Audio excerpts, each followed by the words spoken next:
Tinangay ng alon, hindi ng panahon. Ang nakakaiyak na sinapit ni Rene Claire Baterbonia. Paano kung ang isang pangarap na halos maaabot na ang tuktok ay biglang naputol sa isang iglap? Paano kung ang isang batang MVP na nakatakdang sumikat sa basketball ay hindi na muling makakabalik sa hardcourt?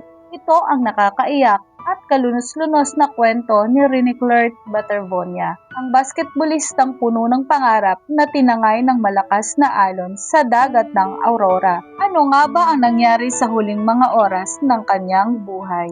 Mula sa pagiging MVP at inspirasyon ng maraming kabataan hanggang sa isang trahedyang nagpaluhas sa buong komunidad ng basketball.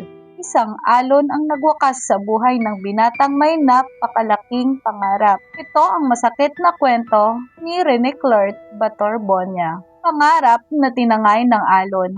Ang nakakaiyak na huling laro ni Rene Claire Baterbonia.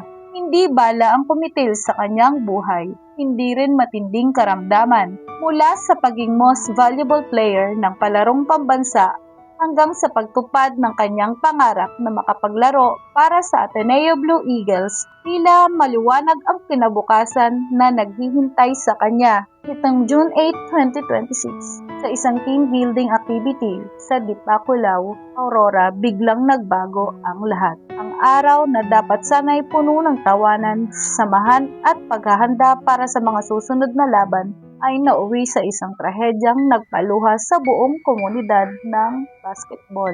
Kasama niyang nasawi ang kapwa student athlete na si Divine Adili matapos silang matangay ng malakas na agos sa dagat. Masakit isipin na ang binatang minsan nangarap na marinig ang sigawan ng libo-libong tagahanga sa UAAP ay hindi na makakatapak pa sa hardcourt upang ipakita ang kanyang husay. Ang jersey na sana'y isusuot niya bilang Blue Eagle ay naging simbolo ngayon ng isang pangarap na hindi na natuloy.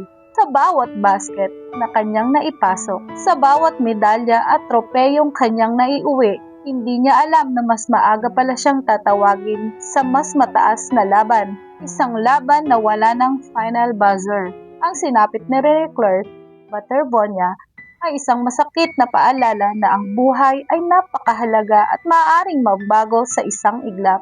Sa likod ng mga pangarap, tagumpay at masasayang sandali, mahalagang unahin natin ang kaligtasan sa lahat ng pagkakataon. Naway magsilbing aral ang trahedyang ito sa lahat. Mga atleta, estudyante, organisasyon at mga pamilya na laging maging maingat sa mga aktibidad, lalo na sa mga lugar na may mga panganib tulad ng dagat at malalim na anyong tubig. Ang sapat na paghahanda, gabay at mag-iingat ay maaaring makapagligtas ng buhay. Nakakalungkot isipin na napakarami pang pangarap at pagkakataong naghihintay kay Rene. Sana ay hindi ito nangyari. Patuloy na lumalaban sa loob ng court at tinutupad ang kanyang mga pangarap. Higit sa lahat, naway wala ng ibang pamilya, kaibigan at komunidad ang makaranas ng ganitong uring pagdadalamhati. Huwag nating hayaang masayang ang aral na iniwan ng trahedyang ito. Ang bawat buhay ay mahalaga. Ang bawat pag-iingat ay maaaring maging dahilan upang makauwi ng ligtas. Paalam, Rene.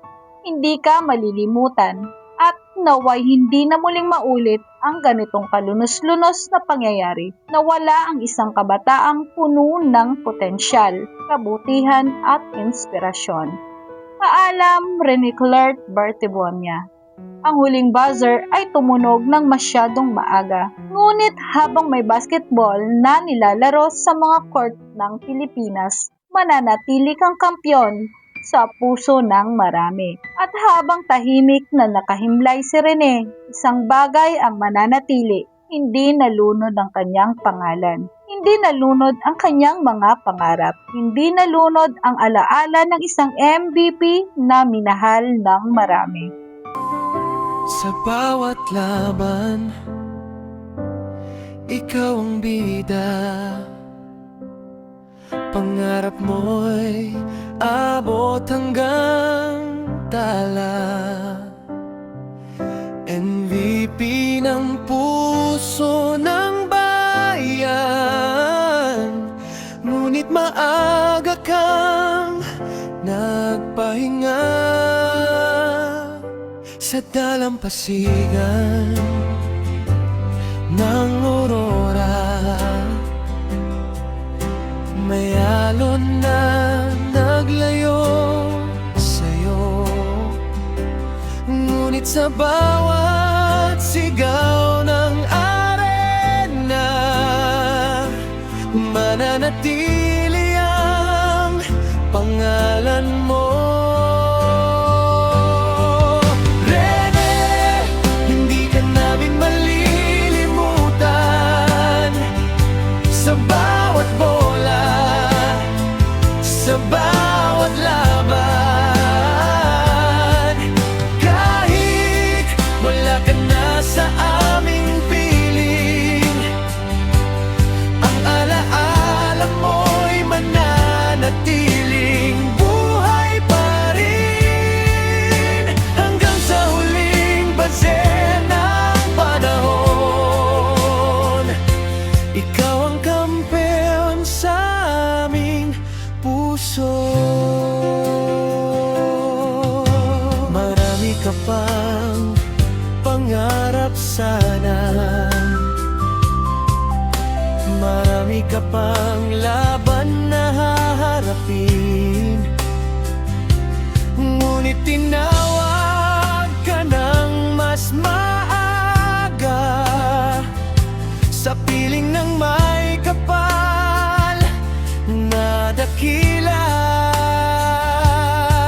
At kapag tumingala kami sa langit, isang bituin ang aming makikita, na parang ikaw na nakangiti, pinapalakas ang bawat kasama.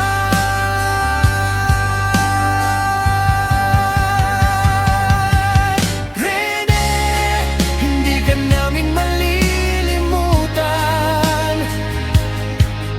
Blue Night, Blue Eagle magpakailanman. Kahit nalunod ang iyong katawan, hindi kailanman malulunod ang iyong pangalan. Hanggang sa huling banser ng panahon, ikaw ang epi ng aming puso. Ako po si Ate Jo Story PH.